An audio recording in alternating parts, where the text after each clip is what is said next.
John McAfee is a Scottish-American computer programmer and founder of McAfee, Incorporated. Early life: McAfee was born in Scotland and raised in Salem, Virginia, United States. He received his bachelor's degree in mathematics from Roanoke College in 1967. Ventures: pre-McAfee Associates. McAfee was employed as a programmer by NASA's Institute for Space Studies in New York City from 1968 to 1970. From there he went to UNIVC as a software designer and later to Xerox as an operating system architect. In 1978 he joined Computer Sciences Corporation as a software consultant.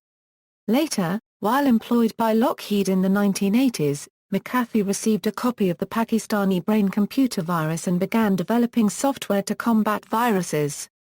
In 1987 McAfee founded McAfee Associates, a computer antivirus company. In 1989, he quit Lockheed and began working full-time at McAfee Associates, which he initially operated from his home in Santa Clara, California. The company was incorporated in Delaware in 1992, and McAfee resigned from the company in 1994. 2 years after McAfee Associates went public, McAfee sold his remaining stake in the company. Network Associates was formed in 1997 as a merger of McAfee Associates and Network General. This company later became Network Associates, a name it retained for 7 years until it was renamed McAfee. In August 2010, Intel Corporation bought McAfee, maintaining the separate branding, until January 2014, when it announced that McAfee-related products will be marketed as Intel Security. McAfee expressed his pleasure at his name no longer being associated with the software. Post-McAfee Associates, other business ventures that he founded included Tribal Voice, which developed one of the first instant messaging programs, Powwow.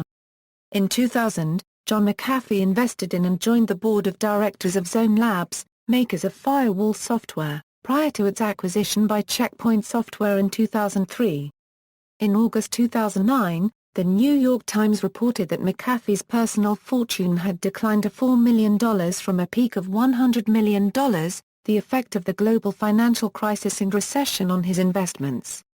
In 2009, McAfee was interviewed in Belize for the CNBC special The Bubble Decade, in which it was reported that he had invested in and/or built many mansions in the USA that went unsold when the 2007 global recession hit. The report also discussed his quest to produce plants for possible medicinal uses on his land in Belize. Beginning in February 2010, McAfee started a new venture in the field of bacterial quorum sensing. His company QuorumX has its headquarters in Belize and is working towards producing commercial all-natural antibiotics based on anti-quorum sensing technology.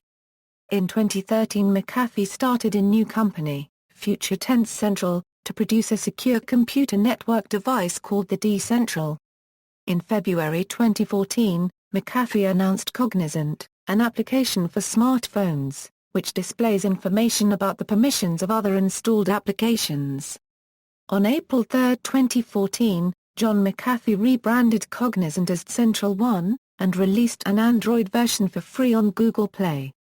At the DEF-CON conference in Las Vegas, Nevada in August 2014, he warned Americans not to use smartphones, suggesting apps are used to spy on clueless consumers who do not read privacy user agreements.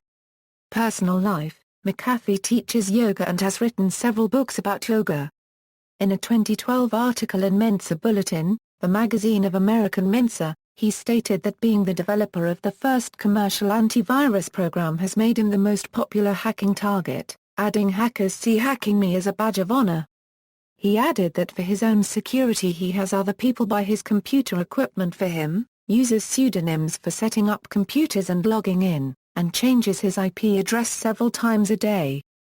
In 2012, when asked if he personally uses McAfee antivirus, he replied by saying "I take it off, and that it's too annoying."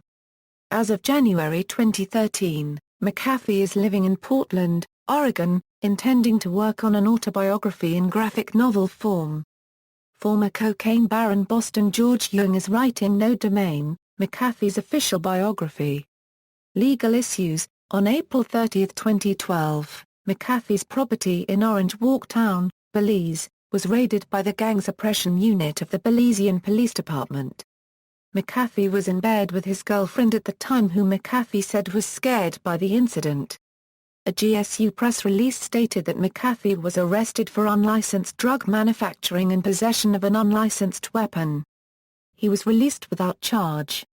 In 2012, Belize police spokesman Rafael Martinez confirmed that he was not convicted nor charged but only suspected.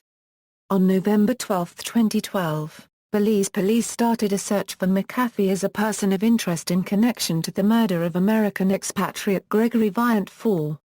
Fall was found dead of a gunshot wound on November 11, 2012, at his home on the island of Ambergris Caye, the largest island in Belize. Fall was a neighbor of McAfee. In a November 2012 interview with Wired, McAfee said that he has always been afraid police would kill him and thus refused their routine questions. He has since been evading the Belizean authorities. Belize's Prime Minister Dean Barrow called McAfee extremely paranoid, even bonkers. McAfee fled Belize when he was sought for questioning concerning the murder. Vice accidentally gave away his location at a Guatemalan resort in early December 2012, when a photo taken by one of its journalists accompanying McAfee was posted with the EXIF geolocation metadata still attached. While in Guatemala, McAfee asked Chad Esley, an American cartoonist and animator, to set up a blog so that he could write about his experience while on the run. He then appeared publicly in Guatemala City, where he attempted to seek political asylum. On December 5, 2012, McAfee was arrested for illegally entering Guatemala. Shortly after being placed under arrest, a board to review McAfee's plea for asylum was formed. The committee denied his asylum, so he was taken from his holding facility to a detention center in order to await deportation to Belize. On December 6, 2012, Reuters and ABC News reported that John McAfee had 2 minor heart attacks in a Guatemalan detention center and was hospitalized. His lawyer stated that McAfee had not suffered heart attacks, but he had instead suffered from high blood pressure and anxiety attacks. McAfee later stated that he faked the heart attack while being held in Guatemala to buy time for his attorney to file a series of appeals that ultimately prevented his deportation to Belize, hastening the government's decision to send him back to the United States. On December 12, 2012, McAfee was released from detention in Guatemala and deported to the United States. As of January 8, 2014, Belizean police have presented no new accusations, and they have not persisted in seeking McAfee's imprisonment for any of the crimes they accused him of. However, they have auctioned off McAfee's seized assets, and his home was burned down under suspicious circumstances. See also: Eugene Kaspersky, Natalia Kaspersky, Peter Norton. References. External links: John McAfee's website, John McAfee on Facebook, John McAfee's channel on YouTube, @McAfee on Twitter, bio on NNDB, Zone Labs to get funding, new board member, Information Week, October 2, 2000, It's Official, Network Associates becomes McAfee, PC World, July 1, 2004, John McAfee's Last Stand, Wired, December 24, 2012, Dancing with a Madman, Psychology Today, May 7, 2013, John McAfee, Addict, Coda, Runaway, by Leo Kellyan, BBC News, October 11, 2013.